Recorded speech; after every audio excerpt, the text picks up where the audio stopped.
Hello everyone, welcome to all. In this video, we are going to start our next lesson straight lines. Straight line को start करने से पहले जो हमने coordinate geometry पर अपनी प्रीवियस वीडियोस बनाई हैं आप पहले वो देख लीजिए बिकॉज स्ट्रेट लाइंस के लिए जो कोऑर्डिनेट ज्योमेट्री है वो फंडामेंटल है सो आपको हेल्प मिलेगी। सो स्टार्ट करते हैं। सबसे पहले हम देखेंगे इंक्लिनेशन ऑफ ए लाइन का मीनिंग।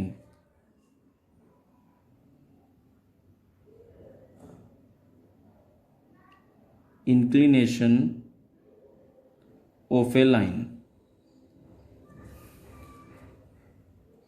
कोई भी स्ट्रेट लाइन जब एक्स एक्सिस के साथ जो भी उसका एंगल बन रहा है उसका मीनिंग होता है इंक्लिनेशन। सो जो positive direction of x axis के साथ कोई भी स्ट्रेट लाइन जो एंगल मेक कर रही है उसका मीनिंग होता है इंक्लिनेशन। यहाँ पर जो हमारे पास जो ये स्ट्रेट लाइन है ये जो एंटी क्लॉकवाइज डायरेक्शन में जो एंगल इसका बन रहा है ये वाला, इसका मतलब है इस लाइन का इंक्लिनेशन। इंक्लिनेशन को हम किसी भी सिंबल से दिखा सकते हैं, अल्फ़ा या थीटा। सो हम दिखा रहे हैं थीटा। सो जो हमारा ये एंगल है ये इस लाइन एल का, ये इस लाइन का क्या है, इंक्लिनेशन है।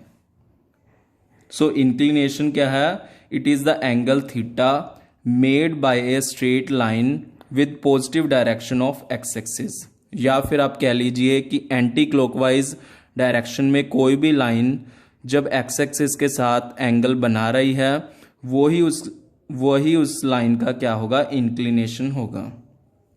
सो इंक्लिनेशन के लिए जो हमारे पास हॉरिजॉन्टल लाइन होगी, हॉरिजॉन्टल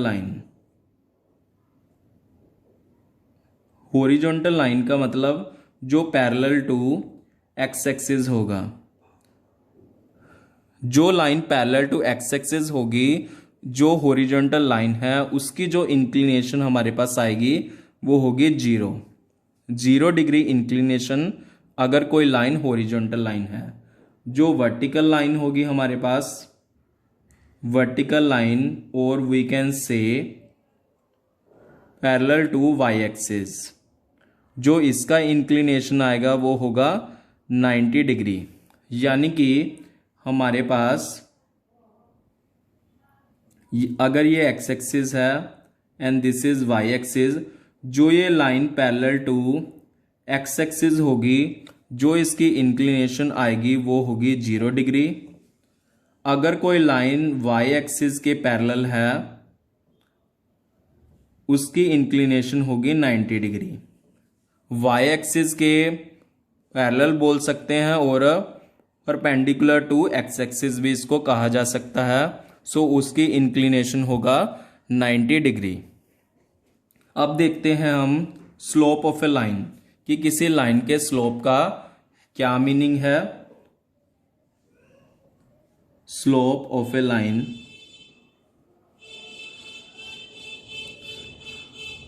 अगर हमें किसी लाइन का इंक्लिनेशन पता लग जाए तो अगर हमने उसका स्लोप लिखना हो, slope of a line m is equal to ये बन जाएगा टेंजेंट ऑफ थीटा। अगर हम इंक्लिनेशन के साथ टेंजेंट लगा देंगे तो वो उस लाइन का स्लोप बन जाएगा। अगर हम इन्हीं दो केसेस में अगर हम अपनी लाइन का स्लोप देखें, अगर कोई लाइन हॉरिजॉन्टल लाइन है तो हमने देखा ही था कि जो उसका एंगल था वो 0 डिग्री मेक हो रहा था। सो इस केस में जो स्लोप आ जाएगा वो 0 ही आ जाएगा। और जो वर्टिकल लाइन हमारे पास होगी इसमें जो हमारे पास एंगल था वो 90 डिग्री था। और एज वी नो दैट कि जो tan 90 है वो अनडिफाइंड है। सो इसीलिए जो वर्टिकल लाइन का अगर हम स्लोप निकालेंगे तो हमारे पास ये अनडिफाइंड आ जाएगा। सो वर्टिकल लाइन का जो स्लोप है वो हम फाइंड नहीं कर सकते, इसको डिफाइन नहीं किया जा सकता। सो नेक्स्ट देखते हैं, अगर हमारे पास इसी लाइन में अगर हम दो पॉइंट्स को डिफाइन कर पाएँ, मान लीजिए पॉइंट P और ये है पॉइंट Q। अगर हम इसके दो पॉइंट्स के कोऑर्डिनेट हमें पता हो, जैसे कि इसके x1 y1 और जो Q के कोऑर्डिनेट है x2 y2, इस केस में अगर हमने इसका स्लोप लिखना हो तो वो हमारे पास आ जाएगा m is equal to y2 minus y1 divided by x2 minus x1। So अगर हमारे पास किसी लाइन के दो पॉइंट्स पता हो तो हम इस फॉर्मूला से उसका स्लोप फाइंड कर सकते हैं, और अगर हमारे पास इंक्लिनेशन हो तो हम इस फॉर्मूला से उसका स्लोप फाइंड कर सकते हैं। सो हमारे पास ये दो फॉर्मूलाज हैं स्लोप को फाइंड करने के लिए। नेक्स्ट देखते हैं,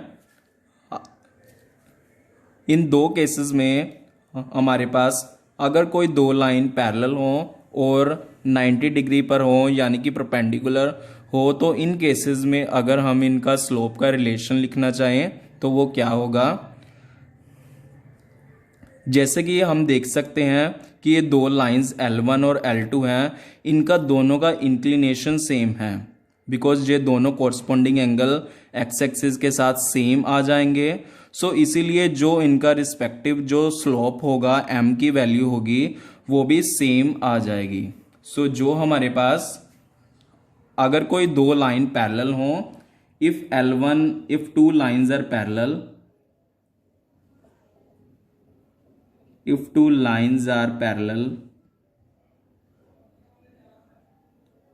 सो जो उनका स्लोप होगा, फर्स्ट लाइन का m1 है और सेकंड लाइन का m2 है, वो क्या होगा, इक्वल होगा।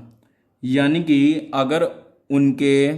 अगर इंक्लिनेशन जो थीटा होगा एंगल, अगर वो सेम है सो दोनों का स्लोप भी सेम ही आ जाएगा। So parallel lines have the same slopes. अगर हम इसमें देखें, ये परपेंडिकुलर लाइंस है, इनके आपस का जो एंगल है वो 90 डिग्री है। इनका जो हमारे पास रिलेशन होगा, यानी कि इफ टू लाइंस